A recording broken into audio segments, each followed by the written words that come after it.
situ ada nida, di situ ada wusul, di situ ada wusul.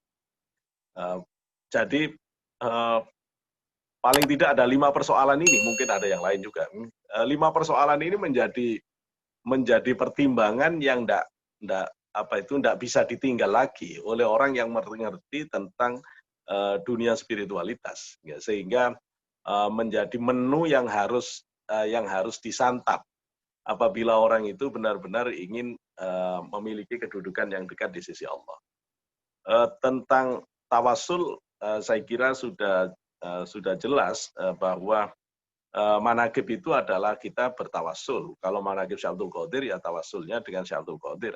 Kalau manaqibnya Syekh Saman, ya berarti tawasul dengan Syekh Saman. Kalau manaqibnya Syekh Abu Hasan Al-Asyadzili, berarti manaqib itu kita tawasul dengan Syekh Abu Hasan Al-Asyadzili. Tentang pentingnya tawasul, saya kira ini sudah sering dibahas ini. Kalau Mbak Maimun kata Gus Baha, nggak usah repot-repot nyari dalil tawasul, ihdinas siratal mustaqim saja.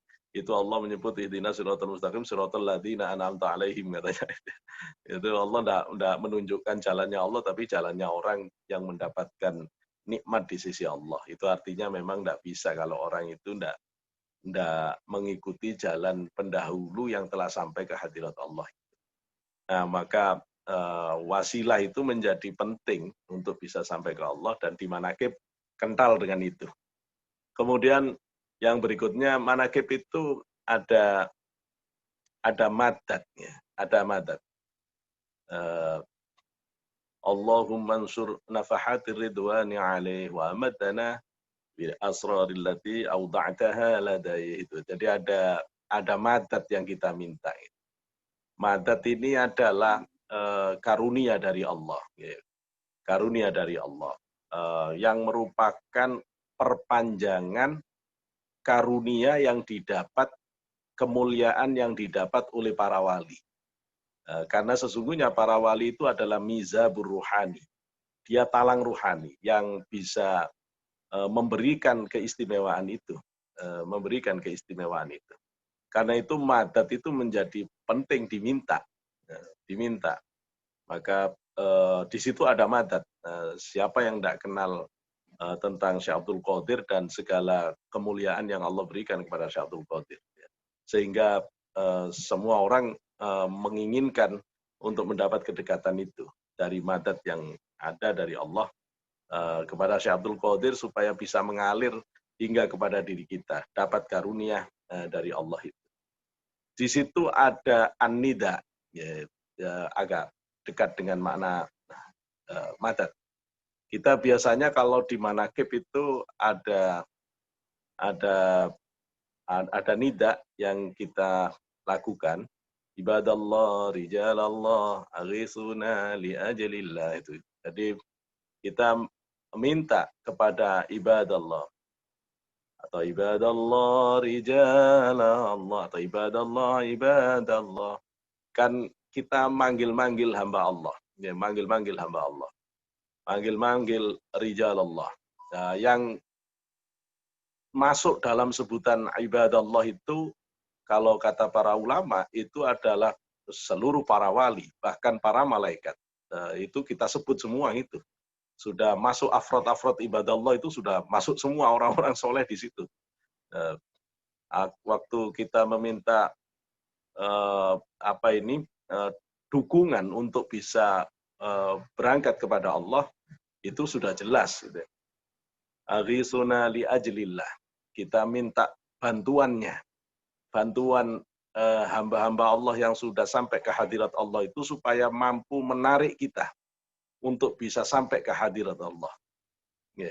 Wa kunu aunana lillah, supaya mereka menjadi penolong kita di hadapan Allah.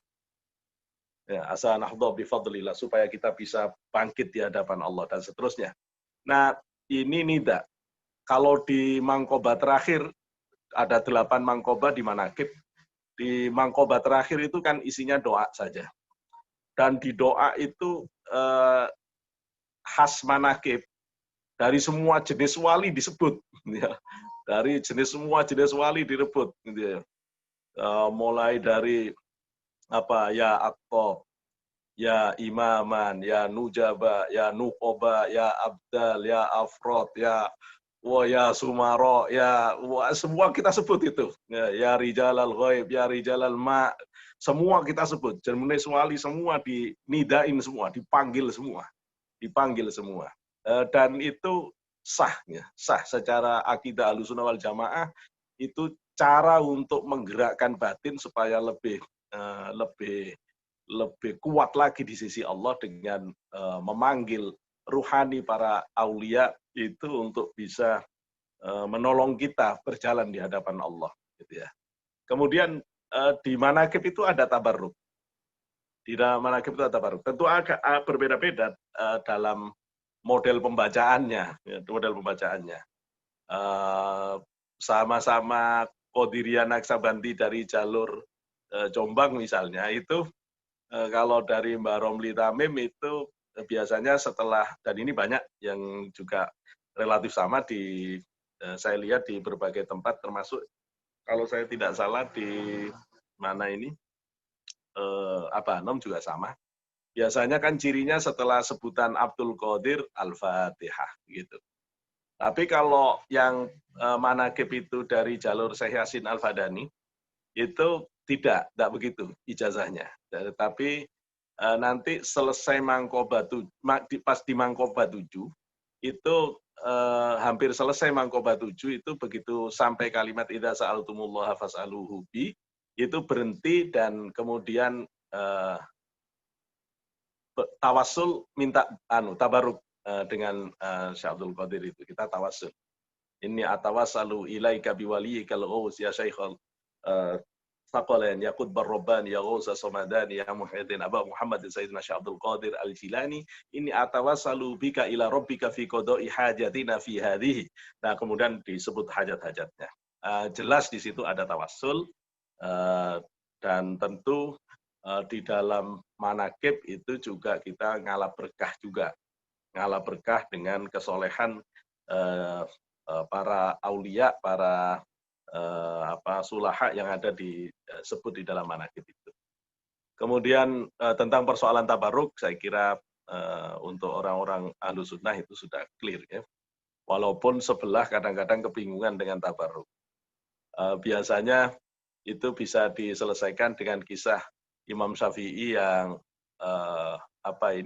merendam gamisnya Imam Ahmad bin Hambal, dan kemudian gamis itu airnya diperas, kemudian airnya itu dipakai untuk obat. Kalau ada orang yang sakit oleh Imam Syafi'i, dikasih perasan air dari gamisnya Imam Ahmad bin Hambal. Kisah ini panjang, kalau nanti perlu diulas kita sampaikan. Kemudian kalau Mbak Sitik misalnya ketika memberi ijazah manakib, beliau itu juga memberi pesan bahwa sesungguhnya manakib itu bisa mengantarkan orang wusul ilallah, gitu ya. Jadi kehebatan manakib itu bisa sampai mewusulkan orang, sama dengan sholawat. Sholawat itu juga bisa orang wusul dengan sholawatnya itu. Sehingga ini yang kemudian menjadi daya tarik yang lebih istimewa lagi tentang adanya manakiban itu, sehingga tidak sekedar menjadi rutinitas yang sekedar membaca. Mungkin ini slide terakhir saya. Setelah ini saya ambilkan dari kutipan Mbak Sitik di kitab Nailul Amani, halaman 281. Mbak Sitik menyatakan, annal qasida li qiraati hadhil manakib li ada'in nudur wa qada'il hawaiji wa tahsilil muradati ala sabilil wasilah bi sahibiha qutbil alam Asy-Syaikh Abdul Qadiril Jilani. Maksud pembacaan manakib itu tidak lain ya menunaikan janji-janji kita, menunaikan hajat-hajat untuk supaya tertunaikan hajat-hajatnya. Tahsilul muradat, supaya hasil apa yang diinginkan. Ala sabilil wasilah, dengan cara wasilah. Ada fenomena biasanya tidak wajib. Cuma memang kebanyakan kiai itu menyarankan kalau punya hajat itu bawa ayam, gitu ya, bawa ayam. Saya tidak mengerti secara persis apa filosofinya, tapi yang jelas memang Syekh Abdul Qadir termasuk dalam kisahnya itu seneng ayam, mungkin karena di kisah itu ada makan ayam yang tulangnya bisa jadi ayam lagi, itu apa itu gitu. Tapi yang jelas biasanya ayam. Jadi kalau orang itu ada sesuatu yang dihajatkan, itu malah disarankan ayam itu yang masih perjaka dan belum kawin, gitu ya, belum kawin. Itu yang kemudian dimasak engkung, gitu ya, kemudian dipakai untuk manakib, diniatkan untuk sebagai sodakohnya Syekh Abdul Qadir. Yang begini ini diyakini oleh para ulama kita itu banyak manfaatnya, gitu ya, banyak mustajabnya, ya banyak mustajabnya, sehingga tradisi semacam ini. Ada lagi yang kemudian menjelaskan dengan polo pendem, dengan buah 7 macam, polo pendem 7 macam, dan lain-lain.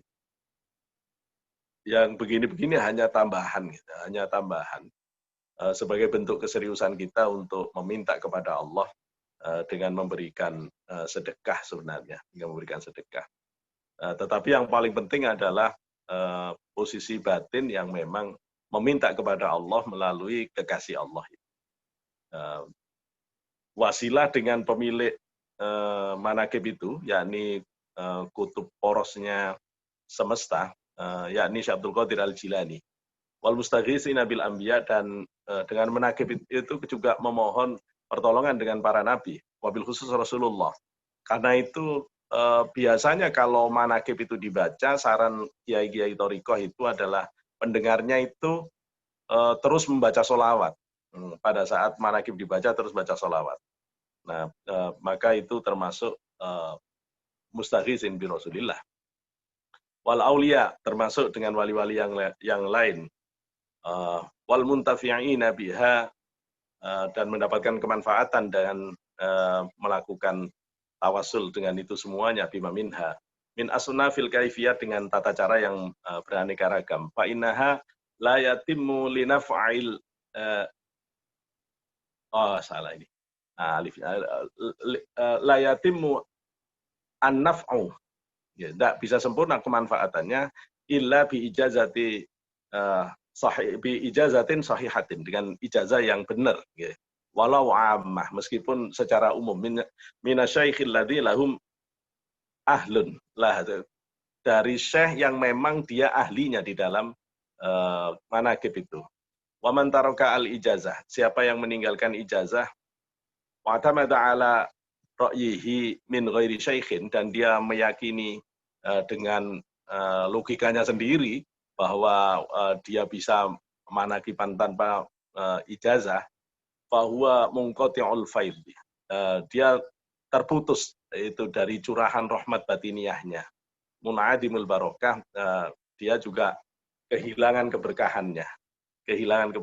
Saya kira itu yang membuat di manakib yang serius itu memang harus bil ijazah, ya, harus bil ijazah. Dan ijazah itu yang memberikan kesempurnaan keberkahannya, ya, kesempurnaan keberkahannya.